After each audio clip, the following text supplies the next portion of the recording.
Hello everyone, मेरा नाम है ज्योतिका और आज की वीडियो में हम बात करने वाले हैं first order correction to energy के बारे में। मैंने पार्ट 1 ऑलरेडी करवा दिया है, जिसमें मैंने इंट्रोडक्शन दी थी to time independent perturbation theory और मैंने इक्वेशंस डिराइव की थी for first order and second order perturbation theory. ठीक है, और आज हम first order correction to energy से स्टार्ट करने वाले हैं। So in part 1 we have studied ये इक्वेशंस मैंने ये और ये पार्ट 1 में डिराइव करवाई थी। You can also find this video in the description of this video. ठीक है, डिस्क्रिप्शन में आपको पार्ट 1 का लिंक मिल जाएगा। और मैंने पहले बताया ये वाली और ये वाली इक्वेशंस को हमने पिछली वीडियो में डिराइव किया था। If you want to see how these are derive then please check out the video. Okay, अब हम आगे हमारी वीडियो को स्टार्ट करते हैं। हमने ये वाली इक्वेशन उठानी है, ठीक है, फर्स्ट ऑर्डर वाली, फर्स्ट करेक्शन टू एनर्जी के लिए। ओके, मैं क्या करूँगी, सबसे पहले इस इक्वेशन को थोड़ा सा आगे पीछे करके लिख लूँगी। ये वाली इक्वेशन पहले, मतलब H0 माइनस E0 के वाली टर्म में आगे लिख रही हूँ, प्लस में पढ़ी है, so of course we can interchange E dash k psi naught of k equals to 0। अब यहाँ पे जो साइड डैश वाली टर्म है, हम क्या करेंगे, इसको एक्सपेंड करेंगे, एक्सपेंशन थ्योरम की हेल्प से इसको सॉल्व करने की कोशिश करेंगे। क्या करना है हमने, साइड डैश के को summation L equals to 0 to infinity AL psi of 0, ये हमने इस टर्म को सब्सटीट्यूट करना है इस इक्वेशन में। हमारे पास क्या टर्म आ जाएगी, H0 माइनस 0 के, ये समेशन को मैं क्या करूँगी, आगे लिख लूँगी, L equals to 0 to infinity AL psi 0L, यहाँ पे ये वैल्यू सब्सटीट्यूट होगी साइड डैश की जगह पे, plus H dash minus E dash k psi naught k equals to 0। ये अब मेरी इक्वेशन बन चुकी है। अब अगर मैं ध्यान से देखूं, when I open this bracket, ये वाली ब्रैकेट को मैंने ओपन करना है, L equals to 0 to infinity, summation में कॉमन ही रख लूँगी इसलिए ब्रैकेट लगा रही हूँ। AL जो है कांस्टेंट है, इसको हम आगे पीछे कर सकते हैं, तो AL को मैं आगे करके लिख रही हूँ, H0 को पीछे करके लिख रही हूँ। साई जो है हमारा ऑपरेटर हो जाएगा, H है हमारा Hamiltonian operator, Sai wave function, sorry, है ना। और इसी तरीके से इसको इसके साथ भी मल्टीप्लाई, माइनस E0 के AL आगे, और मेरे पास क्या आएगा, psi naught of L plus H dash minus E dash k psi 0 के इक्वल्स टू 0। अब आप ध्यान से देखो, अगर मैं ये वाली टर्म को ध्यान से देखूँ तो मेरे पास क्या पड़ा है, H0 sign naught of L। ठीक है, ये क्या है, हैमिल्टोनियन लग रहा है साई पे। अगर हम किसी भी आइगन फंक्शन पे हैमिल्टोनियन ऑपरेट करते हैं, हमारे पास क्या आती है, आइगन वैल्यू आती है, मतलब E L आएगा, इसके पैर में L है तो E के पैर पे भी L आएगा, क्योंकि ये क्या है, energy corresponding to this wave function into psi L of 0। ये क्या है, H psi equals to E psi, ये हमारी बेसिक जो इक्वेशन होती है श्रोडिंगर वेव इक्वेशन। ठीक है, तो मैं इसकी जगह पे ये वैल्यू सब्सटीट्यूट करूँगी। Okay, I have substituted the value of H psi equals to E psi. ठीक है, यहाँ पे मेरे पास H साई पड़ा था, H साई L ऑफ 0, यहाँ पे मेरे पास E साई L ऑफ 0 में सब इक्वेशन आ गई है।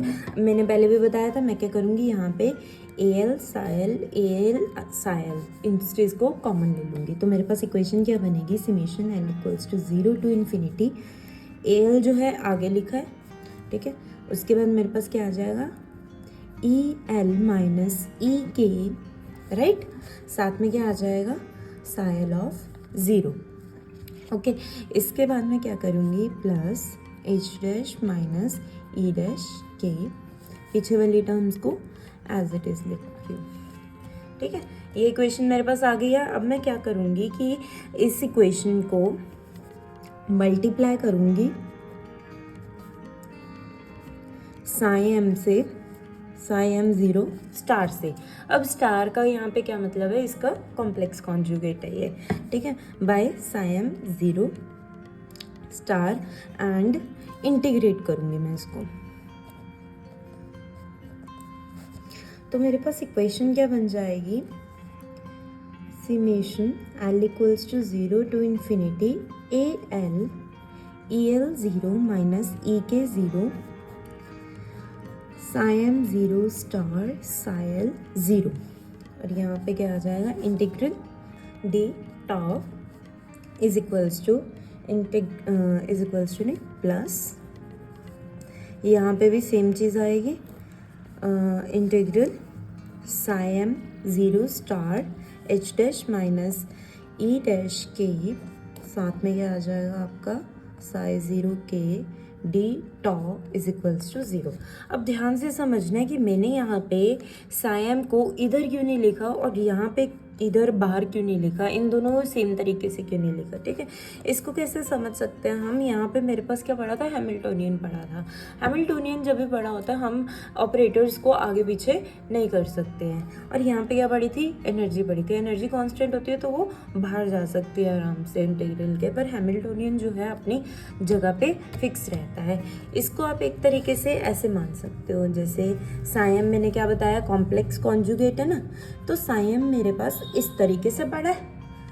ये क्या है मेरा psi m 0 का जो स्टार है ना वो इस तरीके से पड़ा है। मेरे पास क्या पड़ा है, इसका ब्रा वेक्टर पड़ा है, और जो बिना स्टार वाला है उसका मेरे पास कैट वेक्टर पड़ा है।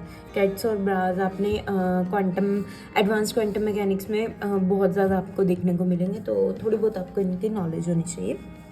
ओके, अब ये जो चीज़ बनी है मेरे पास, इसको ध्यान से देखना है। ये किसके बराबर होती है, psi m star psi l 0 d tau is equals to, ये है हमारे पास direct delta function M L आ जाएगा। अब ये क्या होता है, डायरेक्ट डेल्टा फंक्शन कहता है अगर एम एल के बराबर है, मतलब यहाँ पे दोनों की सेम वैल्यू पड़ी होती है अगर नीचे। ठीक है, अगर यहाँ पे भी एल पड़ा होता यहाँ पे भी एल पड़ा होता, तो इसकी वैल्यू कितनी आनी थी, 1। डायरेक्ट डेल्टा फंक्शन की वैल्यू होती है 1 जब m is equals to l होगा, और 0 जब m not equals to l होगा। मतलब यहाँ पे अलग वैल्यू पड़ी है, जैसे यहाँ पे 0 पड़ा है और यहाँ पे 1 पड़ा है, तो इसके इंटीग्रल की वैल्यू 0 आ जानी है। ठीक है, इजी। और एक टर्म यहाँ पे भी बनेगी, इसको मैं आगे बताती हूँ। ठीक है, इसको लिख लें पहले, summation L equals to 0 to infinity EL 0 minus EK 0 direct delta function of M L plus, या फिर इसको दूसरी साइड ले जाते हैं। ठीक है, अगर मैं इसको दूसरी साइड लेके जाऊंगी तो ये टर्म मेरी प्लस में बढ़ी है, उधर जाके माइनस में हो जाएगी।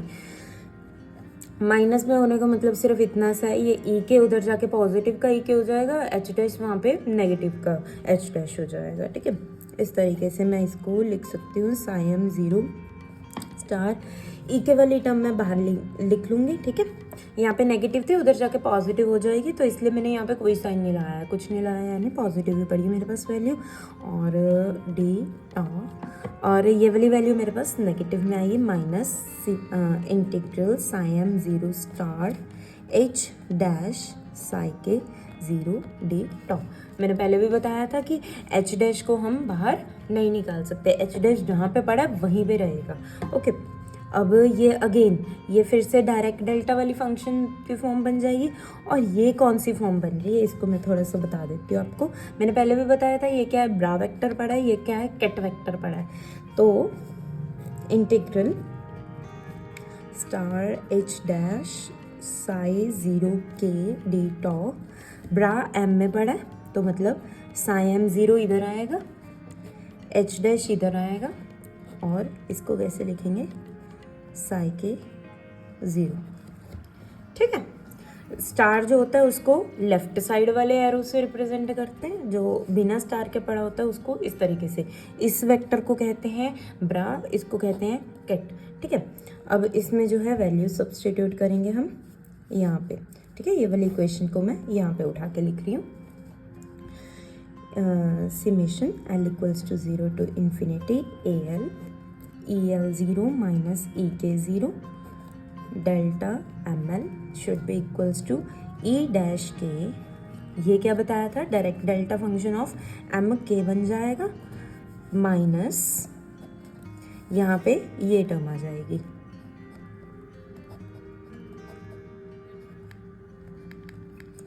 ओके। अब आगे क्या करेंगे हम, हमें क्या चाहिए, फर्स्ट ऑर्डर एनर्जी करेक्शन चाहिए, मतलब मुझे इस चीज़ की वैल्यू चाहिए, है ना।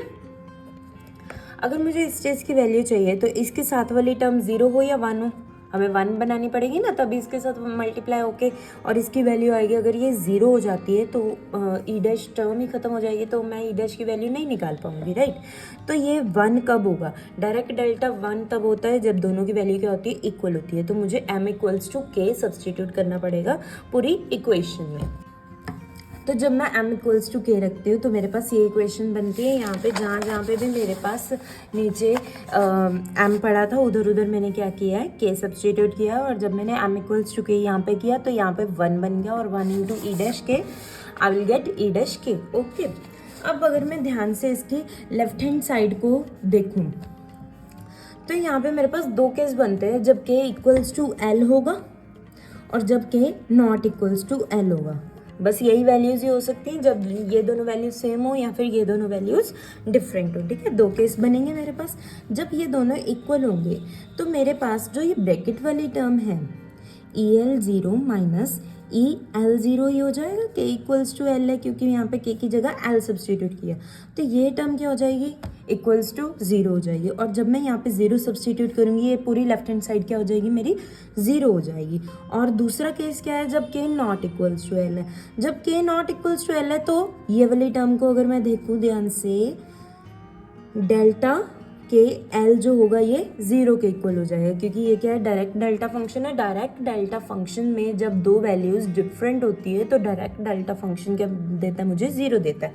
तो यहाँ पे जब मैं 0 सब्सटीट्यूट करूँगी, ये पूरी वैल्यू अगेन 0 से मल्टीप्लाई होकर 0 हो जाएगी। तो दोनों ही केसेस में मेरे पास लेफ्ट हैंड साइड क्या हो रही है, 0 हो रही है। So we don't need to consider this term. तो अगर मैं लेफ्ट हैंड साइड में 0 सब्सटीट्यूट करती हूँ, 0 is equals to e dash k minus psi 0 k H dash Sai 0 के, यही टर्म बचेगी। और इसको अगर मैं आगे पीछे करके लिखूँ तो मेरे पास वैल्यू आएगी ई डैश के की Sai 0 k H dash Sai 0 के। इसको मैं थोड़ा सा और सिंप्लीफाई करके लिख सकती हूँ, ये टर्म आ जाएगी मेरे पास। यहाँ पे मैंने जस्ट साई 0 नहीं लिखा, साई 0 यहाँ पे अंडरस्टूड ही हो रहा है कि अगर मैंने ये ब्रैकेट्स लगाई है तो ऑफकोर्स यहाँ पे वेव फंक्शन ही पड़ा है। और इस चीज़ का क्या मतलब है कि मेरे पास जो first order correction to energy है वो किसके इक्वल आ रही है, ये फर्स्ट ऑर्डर हैमिल्टोनियन है मेरे पास। फर्स्ट ऑर्डर हैमिल्टोनियन की मैं क्या कर रही हूँ यहाँ पे, इसको क्या कहते हैं, एक्सपेक्टेशन वैल्यू कहते हैं इसको। जब मेरे पास दोनों कैट और ब्रा सेम ही लेवल पे पड़े हुए, यहाँ पे के लेवल पड़ा है ना दोनों साइड ही पे फंक्शन का, तो मैं इसको कह सकती हूँ the first order correction for the energy in non degenerate system is expectation value of first order perturbed Hamiltonian. First order perturbed Hamiltonian का मतलब H dash over the unperturbed state of the system. ये क्या थी, unperturbed थी ना, unperturbed state के ऊपर जब मैं इसकी एक्सपेक्टेशन वैल्यू निकालती हूँ तो मेरे पास क्या आती है, ई डैश के की value. That's all for this video. और वीडियो के नोट्स जो हैं एंडिंग में मैं लगा दूंगी, और जो पार्ट 3 रहेगा 1-2 दिन में आ जाएगा, और इसकी जो लिंक होगी मैं डिस्क्रिप्शन में ऐड कर दूंगी। Thanks for watching, bye bye.